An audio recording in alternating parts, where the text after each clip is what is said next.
So you're going to have your paper. You're going to write your name on your paper with a pencil. When I'm using the pencil, sometimes I like to choose the pencil that says H. The H pencil is the one, oh, you can't see it. There we go. The H pencil is the one that is going to draw lightly. So one of the pencils that says H is the one that I like to use for the drawing part. I have these snowflake stencils. So I'm going to trace the snowflake stencil using the pencil a couple of times. You don't have to do it like directly in the center. The whole snowflake doesn't have to be on the paper. You can just do it so that like part of the snowflake is on the paper and part of the snowflake is off of the paper. This is like overlapping the edge. So when I trace the snowflake, it doesn't need to be very dark. It doesn't need to be very hard. I'm just trying to get the shape of the snowflake by holding it with my left hand because I hold the pencil in my right hand. So sometimes you might hear somebody say like your dominant hand. Your dominant hand is the hand that you hold a pencil with. Your non-dominant hand is like your hand that you don't hold the pencil with. Some people, maybe they are ambidextrous. They hold the pencil with either hand. I think by this point in time, we all kind of know which hand we prefer to hold the pencil with. So I'm going to trace the snowflake going around. Now, you don't have to do the same snowflake on your paper. You can choose a different stencil. So this stencil is kind of just like the outline shape.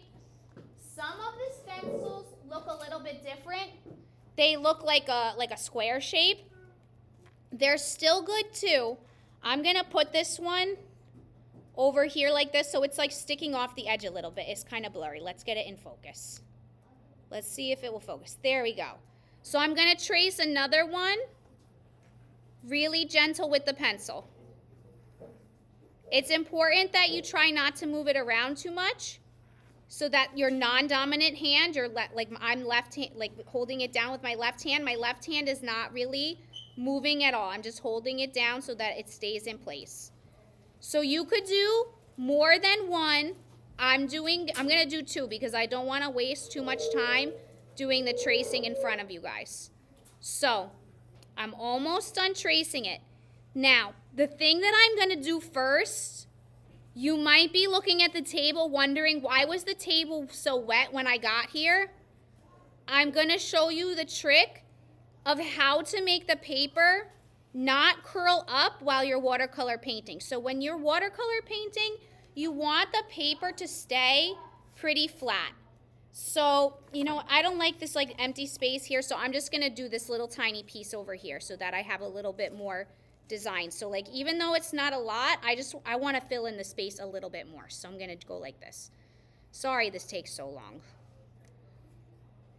But it's not, you'll be able to finish this in one period. In the last class, some of the people had like 10, 15 minutes at the end of the period to do something else. So hopefully we will also be able to get this done pretty quickly. And I think showing you the trick of how to make the watercolor not curling up, I think it's going to also save some time and frustration. So I've got my drawing. It's pretty light. I have my, oh, it's blurry again. Okay, now it's in focus. I've got my cup of water, and the water is clean. I hope you don't think this is too silly. I'm going to take the brush, and I'm going to wet the table.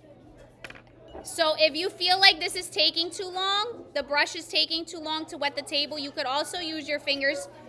Yes, you can go close the door. It's very loud. So if I wet the table, and then I stick the paper down, it's kind of going to make it so that the paper doesn't move around, but it's also going to keep the edges of the paper from curling down. So I noticed that I needed a little bit more water there. This really only works with watercolor paper. This is not maybe the thing you want to do with drawing paper, but I gave you good watercolor paper. Then over here, I have the paint in the trays. I also have more paint over here, so if you're looking at the tray and you're like, it's missing a color that I need, there's more colors in the bucket over here. So when I start doing my snowflake painting, I've got, what's up? Yes, did I not give you one? No. I'm sorry. I'm going to take the paint, and because the last class also painted, some of them might be pretty wet, I'm going to do some of the outline with black. But then you can switch to another color like the blue or the green, and right where they kind of meet, you can drag around and help blend it so that it looks kind of like the black and the blue are blending together. And then if you want to go to another color, like maybe the green, you can go where the green and the blue are going to make like an edge and go around and then drag it out. So if I notice that like this part of my paper is curling up, maybe I need to put a little bit more water in the corner to help it stick down. But the goal of this is to make the background of the snowflake painted, and the rest of the snowflake is going to stay in white. So when you're choosing the paintbrush, I like the paintbrush that is kind of like pointed a little bit because it helps me get into these like little shapes in between the little tendrils of the snowflake, the little spines of the snowflake that stick out. So I like to use this shape brush, but then I can switch between different colors. So like right next to the black, maybe I will use some red, and I'm going to try and connect them a little bit. So while everything is nice and wet and juicy, I can kind of drag them and connect them a little bit so that it will blend nice and smooth.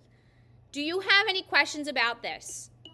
Okay, I'm going to let you guys get started on this while I try and finish up mine. There are a ton of stencils over here.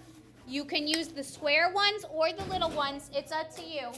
And when it's done, it might look something like this.